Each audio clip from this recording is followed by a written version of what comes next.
return. He can't, Martin. The last thing he wants to do is upset him. Well, don't bark at her.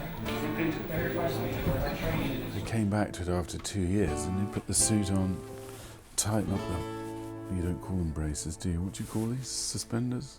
Tighten up the suspenders, put the pointy shoes on and start stamping around, and it's pretty much there. It's very familiar, and this year didn't even seem like a year that we'd been away. The change of the character of the Doctor, he started out in Saving Grace as a pot-smoking, ne'er-do-well doctor, and he actually had my surname, who was Dr. Bannister at the time. And he's changed after the first Sky series, which was Dr. Martin and the Legend of the Clouty, and then after that it became the grumpy, belligerent Doctor, Dr. Elliam. And that was about 8 years ago.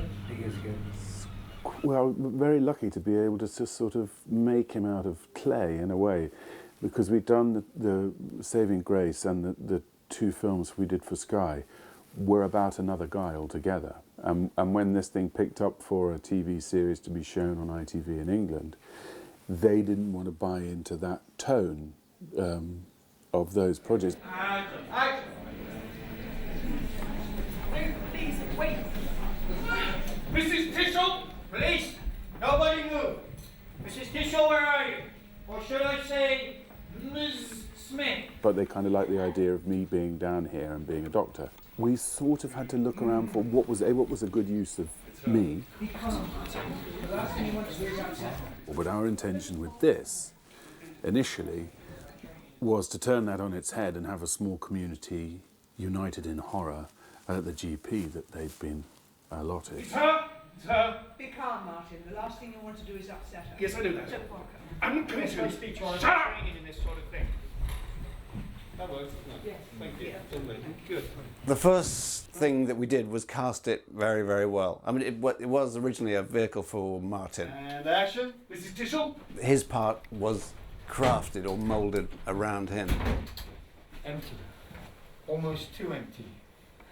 Well, she must be somewhere else in the hotel. Where though? There's 2. Originally, when the first scripts were written by Dominic Minghella, Martin's character was much gentler. He was a kind of rather bemused fish out of water who came from London to this community that he didn't really understand. And on the page, he was baffled and was always kind of one step behind. So we sat down and we were thinking about what would be the most fun thing to do, and Martin said, I just want to play someone really grumpy and really horrible, and we were kind of, oh, okay, I'm not sure people are really going to like that, but okay. And then we embraced it and thought that would be really fun.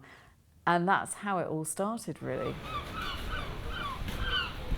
He can't walk in the village without having something thrown at him, and he just clashes every time he meets them. Just tell me where you are. What did she say? Did she mention the baby? She's not here. She said something about me sending a couple to show her where to go. Couple of what? A couple. People. What people? I don't know. Stop asking inane questions. Doc, Be quiet. I passed a couple before, coming out of the chemist. Could only have been 15 minutes or so before Mrs. T disappeared. Woman had a red, blotchy face. It might be nothing, but... Stubble rash. I have an off-on relationship with the doctor, as most people do, so we'll see. But I'm thrilled about the baby. Bert loves the babies, so, you know. Doc Martin, for him, is kind of like Frasier. I always think it's similar kind of, not a similar kind of programme, but that kind of actor, Kelsey Grammer, I think Martin Clunes is very similar in terms of his abilities to, he's done comedies throughout the years that have been fantastic. And this is very different from what he was known for.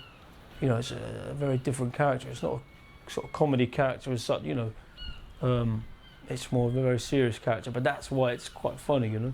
Because he's such a delightful man to work with, it spreads, it trickles through the rest of the company, so there's a really lovely feeling on the set. There's a feeling of warmth, trust, and which gives you a feeling that you can create very easily.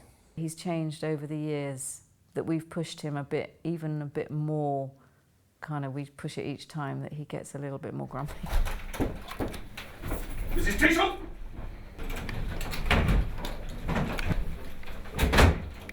Empty. almost too empty. She must be somewhere else in the hotel. Where are they? They've got 2 restaurants here, cellars, acres of ground. Well, she's obviously thinking This came from his damaged childhood, which was gone into in the 6th episode of the first season, when we met his ghastly parents, played by the lovely John Woodvine and the lovely Claire Bloom. But they were obviously hideous groundings for this young man.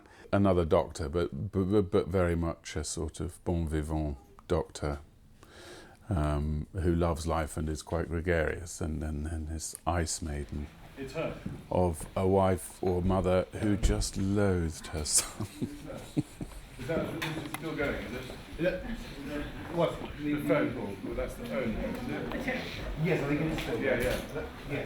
What stops Doc Martin being unattractive is the fact that he privately is quite insecure. He's a very clever man, so he knows intellectually that he is right about everything, and he can tell you why he is, and he can prove it. But deep down inside, he's a damaged human being, and he doesn't feel anything like as authoritative as he presents himself. So it's nice having you there, because I think you might be able to interpret this. I like to punish Doc Martin for being so horrible sometimes. I'll walk him into the edge of a door or bang him into something just to teach him a lesson.